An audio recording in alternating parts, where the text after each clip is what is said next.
morning, gifted crafters. It's crafting time. Me and my friends are having a great time. It's not face to face, it's all online. We're all in our homes, miles away. Love them like my family, what can I say? My crafting show is on, it's my time for me. Laughter, tips and tricks, this is what I need. We're here to have fun, we're all in the zone. When crafting with friends, you're never alone. Live from the Sunshine State in Miami, Florida, here is the Gifted Crafters Morning Show with Nancy.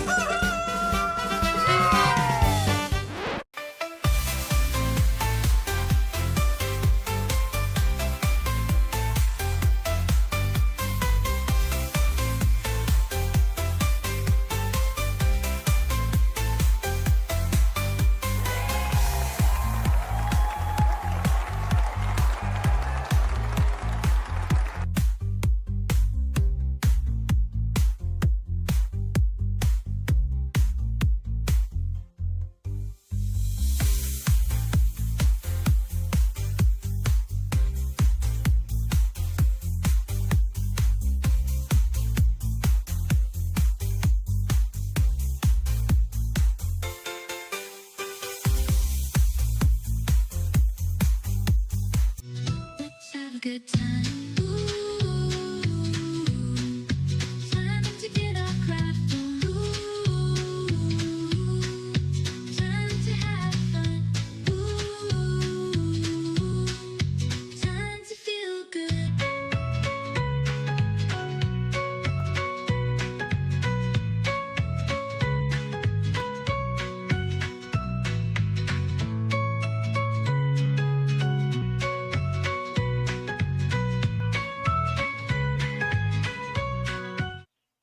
Good morning, Gifted Crafters, and welcome back to the Gifted Crafters Morning Show.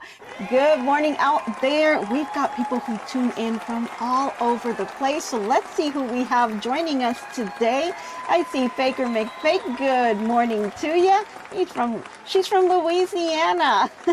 We've got Robin's Quilt Basket and Annette. Oh, Annette is driving today, so safe travels, Annette. We will catch you later. She won't be able to chat, and that's totally fine. Good morning. Let's see. We've got Deborah Vile. Good morning. We've got Joyce Adams joining us today. We've got Jenny Owens. And let's see, we've got Marge. Good morning, Marge. We've got, let's see, Kaufman, Heather. Yay. The names are coming up really strange. They have the little @ symbol now. YouTube is making all kinds of changes. So a little bit weird on how I'm seeing them, but no big deal. Some of you I already know, so we're good. Let's see, we've got, let's see here. We've got Becky Chisholm. Oh my gosh, I love the name. Jaws Mom 824. I'm like, That's Richard. Leslie. I know that's Leslie, yeah. But I love that email name, right? Yeah, I think it's putting your email name, I think it is. It's some weird thing that's going on with that. I don't know. Really, really fake. Faker McFake. Let's see. We've got you there. I think that's designs by Stacy. Good morning, Lady Blue. Good morning there. Yeah, a little weird, kind of tough to read the names here. YouTube, you know, they're making all kinds of changes. But we've got people from Wisconsin, Ohio, Texas, Virginia, all kinds of places. And my friends from Canada, hello and good morning to you. All righty, Knoxville, Tennessee. We've got Texas in there, Carville, Texas. Let's see, and I think I'm just picking from the chat as it's going by. And I think I got a bunch of the areas. If I missed you, I'm sorry. This chat was just kind of scrolling, so I missed it. But that's okay. I'll be kind of keeping my eye on the chat there. All righty. Awesome. Well, today we have a fun thing for you. I've got a couple fun things that we're going to look at. We've got our toast of the day that we're going to go ahead and start with. So we always do that. But I got some fun mail I'm going to share with you today, and we're going to do a fun little project here. Alrighty, yes, good morning, Barbara from Ohio. Awesome. All right, so if you're here for the first time, my name is Nancy with GiftsHQ, and we talk about all things crafting on this channel. We do demos and little projects, and we just have fun together. It's just kind of a little place where we can all gather and just have some fun. So let's go ahead and do our toast, because I like to start off my channel in the morning with a little toast. So, you know, grab yourself your cup of whatever you're having in the morning, coffee, tea, soda, water. There's no judgment here. We absolutely love for you guys to raise your glasses and let's have a toast to having a great day. And I want to toast the best for you today in all days. So go ahead and raise those glasses. If you don't have one, no worries, I'll pour you a cup. So let's go ahead and pour that cup and raise your glasses and go ahead and take that swivel now. Oh yes, tastes very, very good. I think I'm gonna have a second one. So in the mornings, I have to have my cup of water. I have to have water in the morning. Water, water, water. And it's a nice cup of cold water. And I know you guys up north, maybe that doesn't sound too appeasing. You like your warm, hot cup of coffee. Totally understand that. But I'm here from Miami, Florida, and it's always hot and humid. So gotta start with my water. Once I have my water, then I'll move over to my coffee of the day. All right, so go ahead and grab your little swivel there. Okay, and I see that some people are asking for the coffee, coffee, coffee. Yes, Jenny, we've got the coffee there. And I see a couple of people asking for the food truck. So Cindy said she hit the food truck and ran to the show. Well, you're totally fine. You are not late. You are just on time. So let's get a little exercise in today. Let's do our little stretch. And we're going to roll out that food cart because we got to get some snacks now. And we've got some good snacks today. I think we've got some extra pastries in there. You know, maybe some guava and cheese. I don't know, all kinds of little pastries. So you may enjoy some of that. I mean, why not? It's Tuesday, right? You never know. You like to have good things. And of course, yeah, we've got our little unicorn going across. Hey, we can have anything, right? This is our channel, right? We've also got the carrots and kale out there for all those healthy people. So go ahead and enjoy yourselves and grab your little snacks. Now that you got your drink and your snacks, and I'm hoping you're in your little cozy spot, or at least a little safe place to watch, or maybe you're just listening, that's totally fine. Put us in on the background and go ahead and stitch away. The idea here is to get you in your craft room and get you stitching and doing something fun and crafty that you can share with family and friends. Alrighty, now that we got all of that out of the way, I definitely need to share with you some fun mail that we got. And I think this was pretty cool that I wanted to share it with you guys. So I think I have mentioned before, we had a couple of meetings with some YouTube folks, and they also kind of give you some swag stuff, right? And so you got to kind of pick out, or, you know, just say that, yes, you'd like to receive it. And so they'll send you all kinds of little perks and things. So they went ahead and they sent us a little box. So pretty cool. Yes, I have already taken out the address, but it was to GiftsHQ, which is pretty cool that we got something from YouTube. So I just wanted to share with you what they sent us, and I thought it was pretty cool.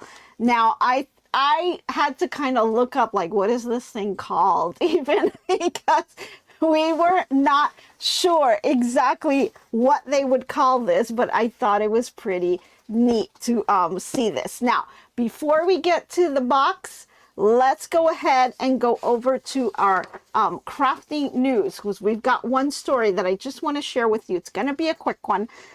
Okay. So just to let you guys know, because this one is time sensitive, we've got the original Sewing and Quilting Expo in Cincinnati, Ohio. This is the same Sewing and Quilting Expo that I saw in Virginia. They traveled to different places, and I just wanted to let you know that they are now in Cincinnati, Ohio. That is this October the 16th, 17th, and 18th. And I know we have a couple of folks out here that are in the Ohio area, so that's why I wanted to kind of get this story out to you guys. It's going to be held at the Sharonville Convention Center, and you really don't want to miss this. They really have a really nice setup on their shows. They've got all kinds of vendors and classes that you can attend. The expo runs from Thursday to Friday from 10 a.m. to 5:30 and Saturday from 10 to 5. And you'll have everything from, again, workshops, fashion shows, quilting classes, demos, and rows of vendors. So pretty cool. Good excuse to go shopping, right?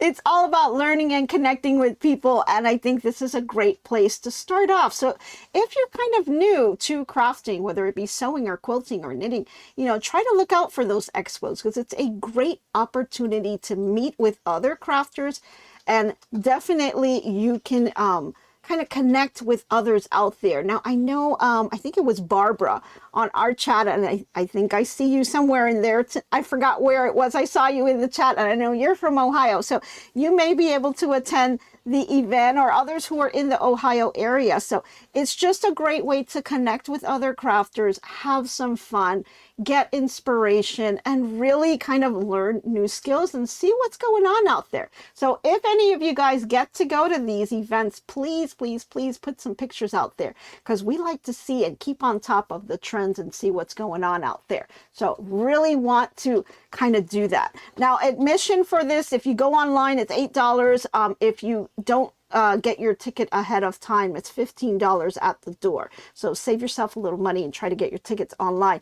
Kids 16 and under are free with an adult, and there's a small $5 processing fee for online and phone orders. So just go ahead and visit sewingexpo.com for more information on that. Okay, I wanted to kind of just get that out to you guys, because it is time sensitive. So don't forget to post pictures on our Facebook group for that. Alrighty, let's get to the box, shall we? Because those are always exciting to do. Yay! All right. So again, we have all kinds of meetings with YouTube, and they, try to give us a little perks and things for helping them out.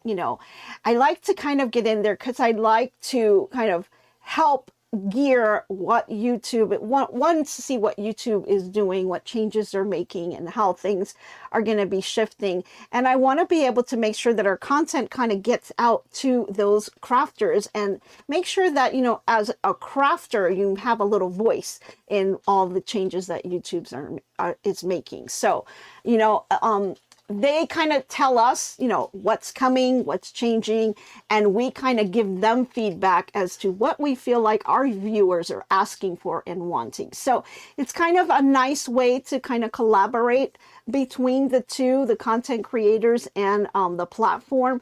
And it's a nice way to have your voices heard, and, just let them know when, we like things, or maybe we don't like things. It's really nice to have that. So I think it's really awesome. So shout out to them for even allowing us to participate. And a shout out to Alex, who's the person who runs those meetings. He's amazing. Okay, so let's get to the box, because I think that's pretty cool. So I'm going to go ahead and open this up.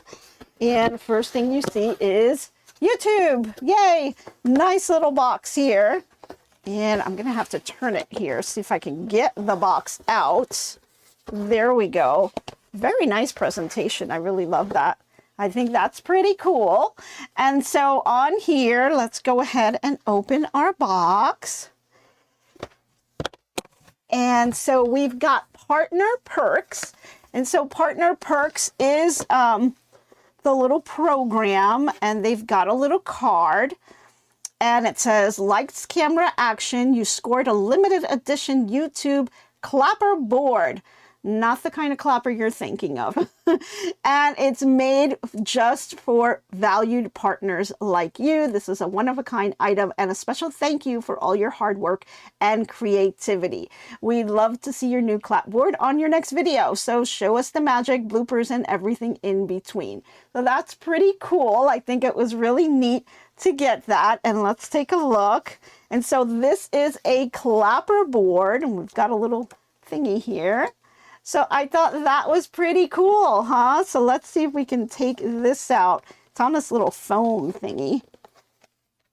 And it's got a little little marker here. And let's see if I can kind of do it this way to try to get it out. Here we go. Got all this foam around it. Awesome. And so here it is. And so we will use this as our little clapper. Action. I thought that was pretty cool. So I guess, you know, when we're recording, now we can say, you know, action on here, right? Yeah, we can definitely do that. I think that is pretty neat. It's you know, the pretty first cool. One, I made it with wood, remember? Yeah, that's right, Miss. We actually made one out of wood. Mr. H took some pieces of wood and just kind of taped them put together. I think you taped it together. Yeah, you taped it together, and we did that because we needed. It kind of helps with the sound. It's like a sound barrier, and so you know once you hear that clap, that little noise, it kind of helps when you are editing the videos to see where the sounds are lining up and things like that. So pretty neat. It's a little clapboard. I thought it's really cute, and I thought I had to share that with you guys. I'm like, how cute is that? Not really crafting related, but it helps with the videos. I can tell you that. So this is pretty neat. Maybe we'll start putting our bloopers on the videos that we make, and we'll kind of use this as an intro to that. So I thought that's pretty cool. Yeah, too cute. I think it is cute. Alrighty, so that's what we got here. And of course, it's got the little dry erase marker on here that you can write all of this information. So pretty useful. I mean, definitely can use it for our videos. So I thought that was pretty neat and fun for them to send us. So, alrighty, so let's get this put away because we've got some other stuff to share with you guys. And let me stick this back in the box. Pretty nice presentation, I have to say. Yeah, it is awesome. Yeah, it's pretty cool. I thought that was pretty neat. They sent us other perks before, like the sweatshirts and stuff. So, you know, it's pretty nice to kind of receive little things here and there from them. And it just kind of shows that they appreciate us taking the time to give them feedback. And the meetings are pretty, they're pretty helpful because they help us also with the channel. So, and you get to kind of meet other content creators, which is really nice, and interact with them. So pretty cool. Love the meetings. And, you know, we want to do everything we can to make the experience better for you guys. So again, we have forms out there. If you guys have any ideas or things you want to share, things you want to see, use those forms to kind of communicate that over to us. Because when we have those meetings with them, we kind of will tell them, you know, what we hear from our followers here and what they're wanting to see and how they want to see things. So, you know, just get that information to us, and then we will bring it up in those meetings so that they're aware of those things too. And, you know, they'll make changes. I mean, they make all kinds of changes all the time. So just note that when they roll things out, they kind of roll them out, you know, in pieces. So eventually everyone gets it, but you don't all get it in one shot. So yeah, very cute. Very, very cute.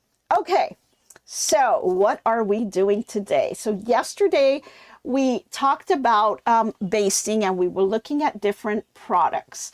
And so I showed you, I've got 2 quilts already waiting in the wings to be quilted. So we've basted them and now we're quilting them.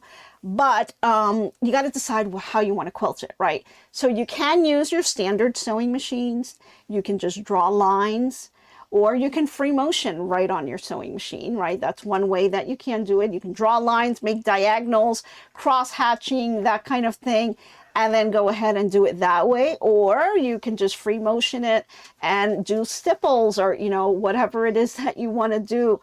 If you want a free motion, you can use templates as well. They've got templates out there that you can use with your sewing machine to go ahead and do some free motion with that. But you can also use your embroidery machine. That's another option that you have. And so there is the edge-to-edge quilting, and Designs by Juju has created a pretty nice little layout of all different options that you can pick They've got all different holidays, all kinds of different designs. They have a whole library of items that you can choose from on their website. And so I went ahead and picked one, and the one that I picked is called, it's called Pumpkins, and this is what it looks like. I went ahead and stitched it out on some cutaway. And let's bring this over to the desk cam so you guys can see it. There we go. So you can see you've got some nice little pumpkins and leaves, and it's like a little swirly thing. Let me bring it up just a little closer. And I think it's stitched out really well. Now, I've stitched this out on a 5x7 hoop. So if you're like me and you don't have a, you know, big 10 needle embroidery machine, or one of those embroidery machines that are, you know, really large to be able to just embroider those big hoops, just know that you can do this with a 5x7 hoop. So it's going to take you a little bit more work because there's probably more hoopings to do, but it can be done. So definitely. Oh, Cindy says, that's what you're doing today, edge to edge on another. Oh, awesome. On a Potter quilt. Awesome. Awesome. Yay. Awesome. So yeah, I mean, it's a lot of fun. I mean, I really enjoy putting the quilt top together and piecing it together. That's, for me, so much fun. And so then when it comes to the binding and the backing, and it's kind of like, okay, yeah, I got to bind it. Not my favorite, not my totally favorite thing to do, but you know, you have to do it. But before you can even get to the binding, you know, you got to do the quilting. And like the quilting, I was a little frustrated with my old machine because I couldn't really use the templates as much because the throat space was just too tight. It was too small of a machine. But with Miss Molly now, I have a lot bigger throat space, so I may be able to bring those templates back out and give it another try. So I'm excited about that. Haven't done that just yet, but I wanted to go ahead and just use the embroidery machine this time and use the Designs by Juju edge to edge quilting designs to do that. So again, this one is called Pumpkins, and there's a couple things that you have to note when you are doing edge-to-edge quilting with your embroidery machine and using these designs. So first things first, there's a couple of things that you can get that'll make your life a lot easier. I'm going to tell you, we'll talk about all different ways, and then we're going to talk about threads and what threads you can use for your project. So first off, like I said, I went ahead and I stitched this out on cutaway stabilizer, okay? And so I have this on the 5x7 hoop. Now, your 5x7 hoops, excuse me, would have come with a grid, right? And so it's important for you guys to take out the grids. Some people kind of just toss these over to the side and never use them. Guys, this is really, really important for you to use. Oh, Heather says, I am also edge to edge today. Did one pass last night and turned my star climber into wall hangings. Oh, nice. Awesome. I bet that came out beautiful, Heather. I can't wait to see it. Don't forget to put it on Facebook. So we have the templates, and I still have, mine kind of looks like a wreck because I keep the little protective plastic that it comes with on top. I kind of keep it on there just to protect it because I don't want any scratches or anything to get on it. But it's totally fine if you take it off. I like to kind of leave them on.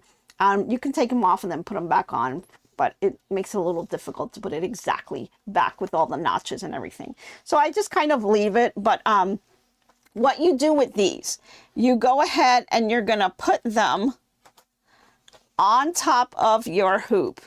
Let me see, can I see what's going on here? Okay, and make sure you've got these little notches here on the end, and I think I'm doing it backwards, am I? Yes, I am. Okay, you want to make sure that it's got these letters here on the bottom that say ABC. You can barely see it. Let me bring it up a little bit. You see how it says ABC? Make sure that that is oriented the right way. Because as you can see, when I had it this way. Let me grab another swivel. Give me 1 second. Okay. Throat was a little scratchy today. Okay, so you see if I have this upside down and it's not showing correctly, they're not going to really line up well on the little notches. So that's how you'll know you have it wrong. So I'm going to go ahead and turn it the right way so it's oriented where I can read the ABC. And then you can see that the notches on the little template fall right in place. And so you want to make sure that those notches are in the right place here. Okay, and then what you're going to do is you're going to use these little tiny holes that they have on the top of the template, and you're going to just kind of mark your cutaway stabilizer or mark your area here. So I'm just going to use a pen, and I'm just going to mark this here with all the little holes here, and just make your little marking. And you're just basically marking this because you want to know exactly where your center point is and where it is going across vertically and horizontally. Okay, so you're checking all of these holes and you're making your little markings. And then when you remove this here, you're going to have those markings right on here. And so now you can kind of use this as your template to help you line up your edge to edge. And so you'll go ahead and take your ruler and draw a line so you can have a nice crosshair all the way across. And this can be used as your template. So this is one way to kind of align things together. You use your grid all the time. It's a great tool. Yes, it is, Cindy. And some people, you know, if you're new to embroidery, they don't really think much of these and they kind of toss them over to the side, but they don't realize that this is super, super helpful and will help you align things so much better. Deborah says, I just finished a smaller quilt edge to edge from Juju. It was my first time doing edge to edge. Yes, and that's amazing. She's got a really nice lineup there of designs and all kinds of different ones for Christmas and, you know, all kinds of different holidays. So you get to kind of make your pick there, and then you can use this. And I like that, you know, she's got different positions. So this is the vertical, but she also has horizontal. So for those of you who may have like bigger machines and your hoop goes horizontally, and what I mean is that where you attach your hoop to your machine, this here is where I have my little notches here. And so I've got a vertical orientation here. There are some machines as you get into the bigger hoops that the positioning here where you attach it to your machine may be horizontal, and so your hoop may be this way. And so they do she also offers not just vertical but horizontal designs as well, and you're able to kind of throw this into Embrilliance and resize them. So if you want this to be a little bit tighter, you can kind of reduce the size. If you want it to be looser, you can expand it, and it kind of changes the look of this a little bit, but it's really fun to do in Embrilliance. So if you haven't had a chance to do that, you can play around with that because it is really a lot of fun. Okay, so let's just do this. I'm going to go ahead. I'm going to take this off of the hoop. Here we go. And what I'm going to do now is, if you take a ruler, which I have here, what you can do is now, whoops, grabbing this paper, there we go. We'll go ahead and we'll line up our ruler on the three little dots that we just drew from our template. And so all you're going to do is draw your line going right on those all the way across, and you're going to just go ahead and draw your crosshair. Just helps it to make a little bit more defined. Just make sure that you are right on that crosshair. And I'm off just a little bit. There we go. I think that will work. And you can just grab your marking pen. I'm just going to go ahead and take my pen because it's easier for you guys to see it. and draw my line going all the way across. And then I'm going to just turn this over and do the same thing on the other side. So line this up as well with all of my little dots here. And I think that will work. And then I'm going to go ahead with my pen and draw that. So essentially what I did was just kind of create my own little cross here, and you can see that here. See how you kind of just draw that. Once you have the dots, go ahead and draw it with your line. And so you know that when you bring this over to your embroidery machine and you center you position your needle to the center, you're going to go ahead and meet that dot right there. That's considered your center for this design. Now, one thing to note, the design, this particular design is for my 5x7 hoop, but the design itself is not 5x7. Okay, so I'm going to put my hoop here on the top so you guys can see that. So let me turn it the way it was here. This is how it was in the hoop, right? The embroidery area is a 5x7 size. But as you can see, and I guess let me bring it to desktop so you guys can see it better. Okay, so again, embroidery area is 5x7. The design itself, as you can see, does not come all the way out to 5x7. It is actually a little bit smaller. Okay, so here's my little grid line. You see you have all of this space in between here. So even though your design that you're purchasing from her says it's for 4 5x7 hoops, doesn't mean that the design itself is 5x7. So if you're trying to take a ruler and measure things out on your project as to where things are going to land, just note that that is not the design size. The actual size of the actual design here, let me see if I can get to the edge of this here, is about I think it was 4.5. Yeah, it was about 4.5 by 6.5 is what the design size is. So just make a note of that. So, okay, so now you've got your cutaway, you've got ahead, you've stitched out your design on some cutaway stabilizer, you have gone ahead and did your crosshair on here so you know where your center is. And so now what you're ready to do is you're good to go to use this as your template. And so you can go ahead and cut this off and go ahead and use that as a template. That is one way to do it that doesn't require, this pretty much, unless you don't have cutaway stabilizer, it won't require you to purchase anything. So you can go ahead and just use that. Another way of doing it is by using a product that's called print and stick target paper. And so this product right here is actually pretty nice. It's pretty neat that you can use this and reuse it over and over again. Okay, so what it looks like is it's kind of like a heavy paper with a shiny side to it.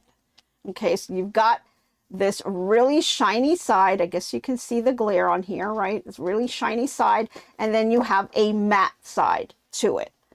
And what the idea is for you to put this in your printer. And if you have Embroiance, and even if you have the free version of Embroiance, that little demo express version that they provide, you can do it with that. So you don't have to purchase Embroiance to do this. You can use the demo version. And so if you go into the demo version, you can bring in this design and you can print it onto your printer. And so what I would recommend, the way I like to do it, is I will go to my paper tray and I will pull it up and I will draw with a little pencil or something, a little X right on top. And then I'll go ahead and print it. And then I'll see after it comes out, I will see where the design came out. So I know, do I need to put my print and stick paper face down or face up on the shiny side, right? So it depends on your printer. So one way to figure that out, draw a little X, print something. It doesn't have to be this design, anything, just to see what side you have to position your paper when you run it through your printer. Okay. And so I do that. And then I print it out, and then I'll know, okay, I have to put this either face down or face up. On my particular printer, I had to do it face up. So it really depends on your printer. So just do a little test on that. Let's see. Cindy says, Nancy, before you cut, take a pen and run it around the inside of your hoop. You will for a more exact. That's an absolutely great idea, Cindy. Definitely, if you do that. I mean, I still have the markings from the cutaway, so I could kind of technically still do it, lining it up this way. But yeah, absolutely. Love that tip. I like that. Yeah, you can kind of, after you've done your crosshairs, yeah, why not? Go ahead and run your pen around your hoop, your embroidery area, so that you have really exact placement. That's a great idea if you are using the cutaway. Absolutely. Thank you for that. That's awesome. Okay. So let's say you've done that, you have this, you're ready to go, you've got it cut up, and you're ready to get started. When you are using your cutaway, you're good to go. You've got to start lining it up. If you're using the print and stick, you'll go ahead, go into Embrilliance, load the design, just print it out, and it's going to print out on your paper. Now, I printed out on regular paper. And when I did that, and let me just got a couple of papers here. So I've got my print and stick paper, which is giving me problems to come out here. Come on, it's being shy. There it is. And so I have it here. It has printed out on the glossy, shiny side, right? Because that's the side you need the design printed. When I first looked at this and I first did this, and I've had this for a while now because I've played with it before.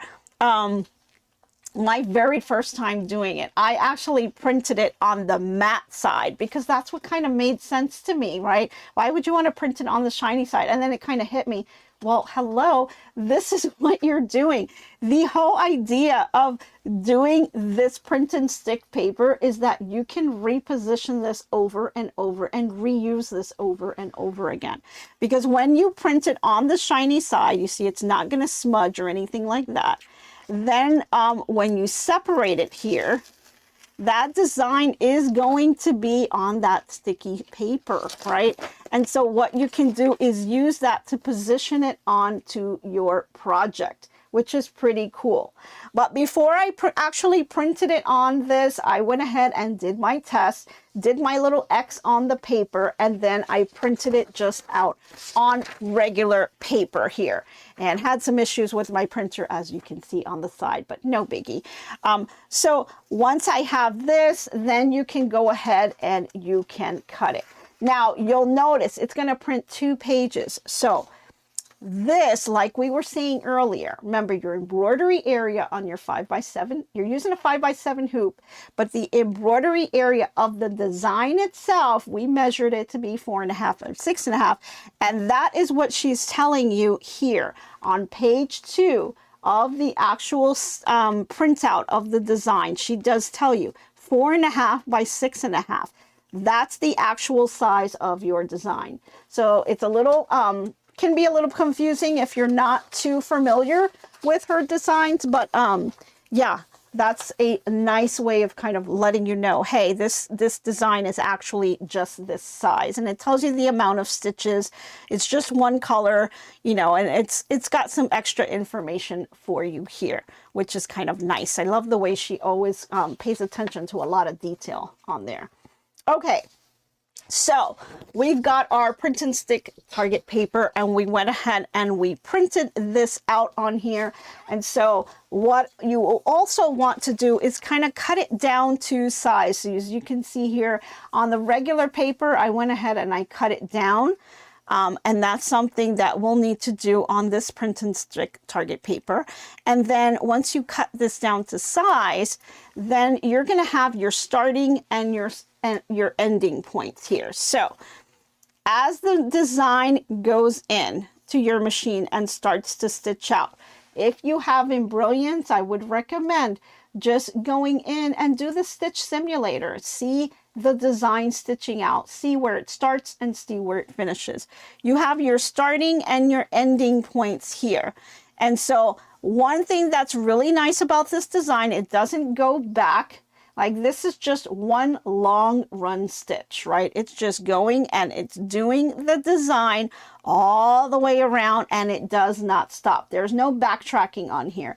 It just moves forward. So it'll go ahead and start, and then it will start the pattern here and it will continue to loop all the way around until it comes to the end position. And then this end position is what you're going to want to use to line up for your next hooping. And so you're going to continue to use these templates to get you through the entire project. So what I did here, because my project is kind of big and bulky, it's going to be a little hard for me to kind of show you because my workspace is quite tight. So what I ended up doing is kind of creating a fake little quilt sandwich here. And so I have some fabric, some scrap fabric that I had on the side with some little fall leaves and whatnot.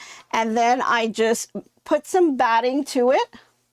And then I have my backing. The backing is just a simple little autumn color, fall colors type thing together. So I went ahead and basted this, and you can see here, nice and tight and basted. I did use, I believe I used the Quilted Select powder that we talked about yesterday. Let me see, I think I still have it here. Yep, have it here on the side.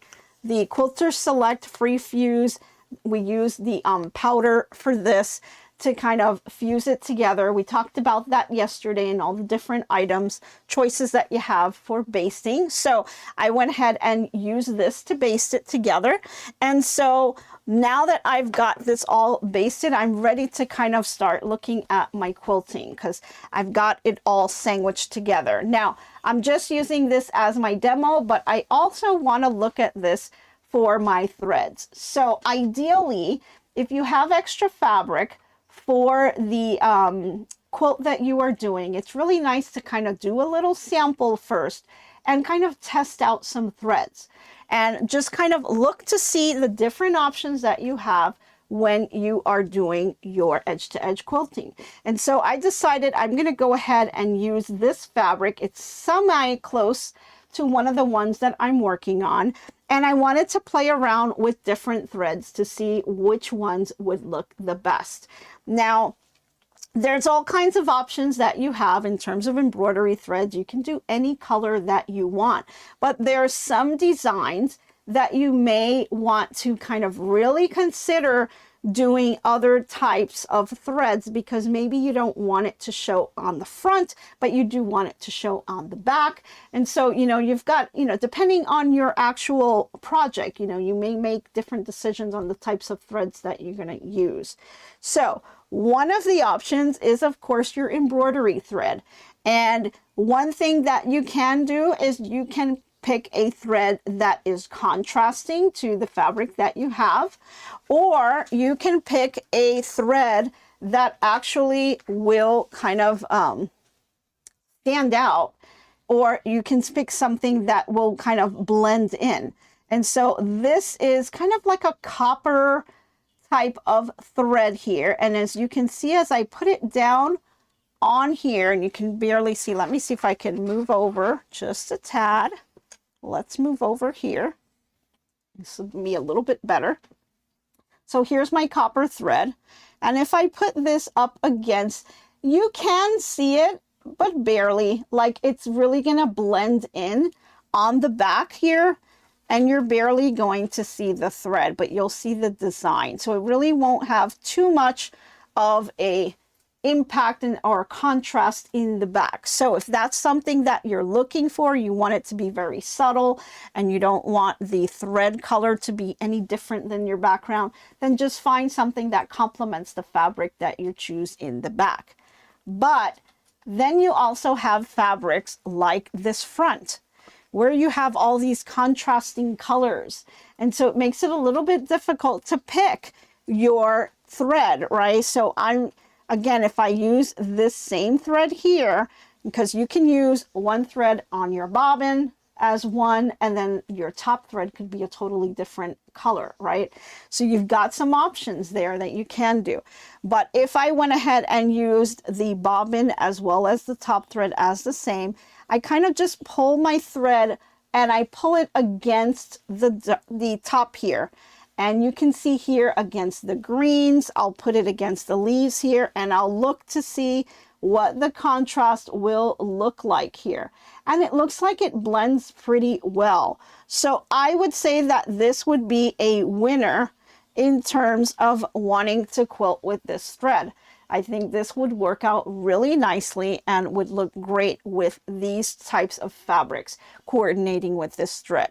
So that's one option that you have. Another option that you can do is you can use some invisible thread. And so this one is one by Sulky. See if I can get this to, there we go. So this one is by Sulky. You can sew, you can embroider, you can quilt, and you can use this as a bobbin thread as well. It is invisible thread. And I can tell you, I've sewn with this. It can be a little bit difficult because it is invisible thread. You'll have to just say automatic needle threading will definitely be a plus with this. I have tried to thread my needle with this thread, and yeah, it is invisible and really difficult to thread. Now that's invisible. Yes, it is very invisible. I had a very hard time trying to just thread this manually. So if you have an automatic needle threader, you definitely want to use that with this thread. Very, very difficult to thread. But once you have it threaded, let's take a look at this. If I kind of run this, and I can barely see, you know, this one is really extra, extra thin. You can barely see that there. I think you guys can see it. You don't even see it running through my hands. It's really hard to see. Let me see. Do I have anything dark? Maybe this blue fabric over here. Hold on. If I can reach it. There we go. Okay. So I've got this fat quarter here. And let's see if this will show up. Can you guys see that? Barely. Yeah. When they say invisible, I mean, it's invisible. You can see it when I hold it up here. Now you can see it. But when I put it against the fabric, like it kind of hides. You can barely see that there. But it's really nice to be able to do that. If you have a top that you don't want the thread to show, you want to have the design, but you don't want the thread to show, then you can definitely go with this invisible thread. And then maybe on the back, you don't want a visible thread, so you can change the bobbin to have any kind of thread color that you want. So you may have your bobbin thread with this, and then your top thread, maybe you want to make that invisible, and so you use the invisible thread. And so there's an option that you can do with that, and you can see how it just kind of disappears in the background. You can barely see it. So just an option that you have to be able to do when you're picking your threads. You love invisible thread for stitch in the ditch. My straight line quilting driving skills are a work in progress. That's an excellent way to use things, right? So if you are not too confident yet on your specific little techniques, that's a nice way to kind of use invisible thread. Another way is if you are doing, let's say, an in the hoop project, and you have different blocks, I would say, that you have embroidered, and then you now have to sew it together. Usually that basing box which is one of the first things that you stitch out on each block there, use invisible thread for it, because if you are not so great at sewing the blocks together, that basting block, if you don't hit the mark exactly, can kind of peek out, and you don't want that having to peek out and see, you know, where the misalignment is, and it'll kind of show on your project. But if you do the basting block with invisible thread, then you're not going to be able to see it. And so if you're not completely straight, it won't matter because it won't show on the project. So nice little tip. Yeah, invisible thread has its perks, definitely. But again, really difficult to kind of thread if you have to do it manually. So keep that in mind as well. Another option that you have, Sulky has all kinds of different options. You can pick some variegated thread, which would be a lot of fun to do. So you can kind of pull that and see what variegated thread is going to look like on your little project. Let me just pull out. I always have a hard time pulling these out. So I can pull this thread out. Here we go. I love how Sulky has this little bottom piece that you kind of pull out. Took me a while to even notice that. But yeah, I like how they do that. So you can kind of hide the threads in there and they stay in place. And then you just kind of loop it back. So with the variegated thread, again, just pull it out, lay it down across your project and see what it would look like here. And then once you do that, you know, you can decide whether you want to do the variegated thread or visible thread or whatever thread it is that you decide to do. And then I'm just going to pop that right back in and it will kind of hold that for me in place. Pretty neat. Okay, so now that we have this in place, I'm going to kind of, use water-soluble thread for the basting box. Yes, that's another option that I have somewhere here on my threads. Let me see if I find that. Here it is. So this is the thread that she's talking about, is the water-soluble thread. That's another great solution, especially if you are doing an embroidery project where you have to sew the blocks together. Again, that basting box, another option for you. Use the water-soluble thread, and then when you hit it with the iron, it'll disappear. So that's pretty cool. So lots and lots of options out there, because people don't think about thread. You know, they think thread is just thread and it just has a bunch of colors on it and that's it. Well, no, thread is a lot more, and they have really boosted that up over time. So lots of options out there that you want to try to consider. Now, the print and stick paper, of course, I want to cut this out to size, but I want to go ahead and show it to you. So I'm going to go ahead and take it off. I'll cut it to size later on.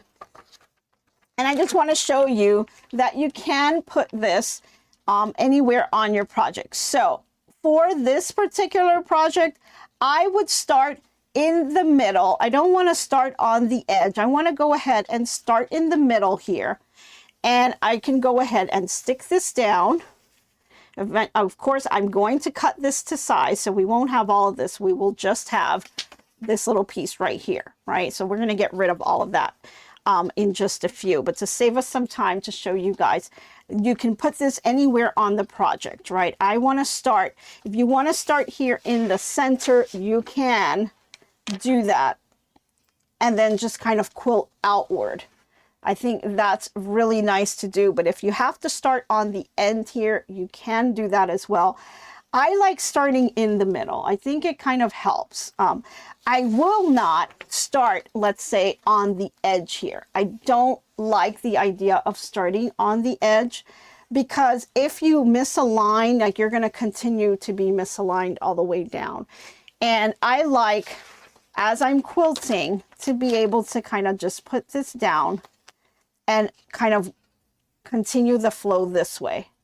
And then when you finish your row going this way, then you're gonna take this and align your crosshairs, because one thing that's really nice, when you print this with Embrilliance, you can have it do the crosshairs for you, right? So your printout is going to come with the crosshairs, whereas if you do it with your cutaway, you have to draw your own crosshairs, right? We did that with the little pen. So what you can do is now lay that out, and I kind of lost my paper. Here we go. And so once you have your centered, and you go ahead and you stick this on, you put your hoop on, you bring it to your embroidery machine, and you're gonna line up your needle with the crosshairs, making sure that you have this nice and straight. And then once it's all ready and lined up, you're gonna take this off, and then you're gonna stitch the design out. So now let's just pretend that this is the design right here. This is where the tricky part happens, and this is where people kind of go a little bit awry here. I can't put this down all the way because it is sticky and I don't want it sticking to the paper. But the idea is to then take my ending and starting point and line them up together. So here's the design. This, let's just say, is where it ended, and then this is where it will start. So I'm going to line this up and make sure that I am touching the other line, and kind of want to do a teeny tiny slight overlap. And you want to make sure, and I'm going to put this one down and I'll put this one on top. You want to make sure that you line that up perfectly where your design is now one continuous motion. So it ended here, you're going to start and make sure that your needle is lined up right there. So you'll reposition your target, your print and stick paper, and then bring it to the machine. Use the plus and minus needle, and just make sure that your needle is hitting right on that mark. And then make sure that you are also lined up. You don't want to have your design coming out like this, crooked, because if you're slightly crooked, you'll continue to kind of go down this way, right? And that's kind of a little exaggeration, but it can happen with just the slightest movement like this.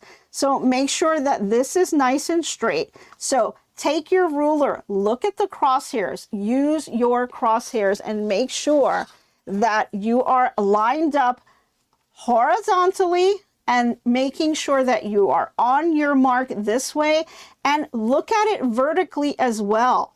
You know, use your crosshairs from this side to make sure that your crosshairs on this are lined up as well. So crosshairs to crosshairs, going vertically and then going horizontally as well. You want to line them up to make sure they are all nice and lined. So once you're happy with that, this is where the print and stick paper comes in handy, because now you have to hoop it. And so hooping it can be a little tricky if you are not using a magnetic hoop. A magnetic hoop will allow you to really slide right underneath the project and get it all lined up. It comes with its template as well, so that kind of helps out as well. But I can easily just slide this underneath, and then what I will do is just use my magnets to hold everything in place. So it really kind of just attaches to the hoop and holds down my project, and so this will not move around on me. So that makes things a lot easier to do. You can get the magnetic hoop off of Amazon. There's tons of places that they send it. I think we have a link below on the one that I'm using here. So that one is really nice to have, and it just works really well for a lot of these kinds of projects. But if you need to do it with your standard hoop, you do have to be very careful, because as you hoop it, if you're not floating your project and you're putting that in the hoop, then you know that when you do that, it may shift around just slightly on you. So be very careful.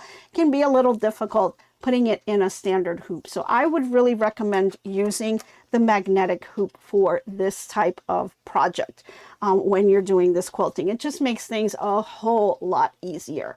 And so that is how I'm going to go ahead and use this and hoop this together and throw it on my embroidery machine. And I'm going to embroider this out, and I'm not sure what I'm going to use this for just yet. And once I do that and I have all my quilting in place, I'll go ahead and I'll cut it down to size, maybe do some binding. Maybe we'll use this as a little placemat. I was just using this as a little sample to show you guys. So I just wanted to kind of give you some tips on how I look at hooping my items, my thread selection when I'm doing edge-to-edge quilting, and also just share some tips on things that I have learned along the way. Alrighty, so that was a lot, and I hope you guys were able to use some of that information. I know we are out of time, so let's kind of go over to our inspirational quote of the day. Alrighty, so today's quote of the day is, "Every quilt is an invitation to try something new and make it unmistakably yours." And that's exactly what we're doing today. Doing some new stuff, new designs, and new ways to kind of work through your projects. So I hope you enjoyed all those little tips. And if you have any additional ones, please share it with the group and put it on our Facebook group. Or you can go ahead and leave comments below. All right, well, thank you guys all for tuning in and joining me this morning. I hope you guys all have a fantastic day, and I hope to be crafting with you soon. Bye, everyone. So long for now, so long. Glad you stayed a while. Hope you liked my crafting style. Hope I left you with a smile.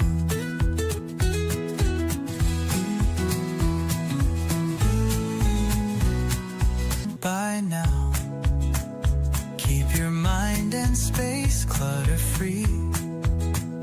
Hope your day is bright as can be. So long, my friends, till we craft once again. Bye now, stay crafting. See you tomorrow. So long, my friends, till we craft once again.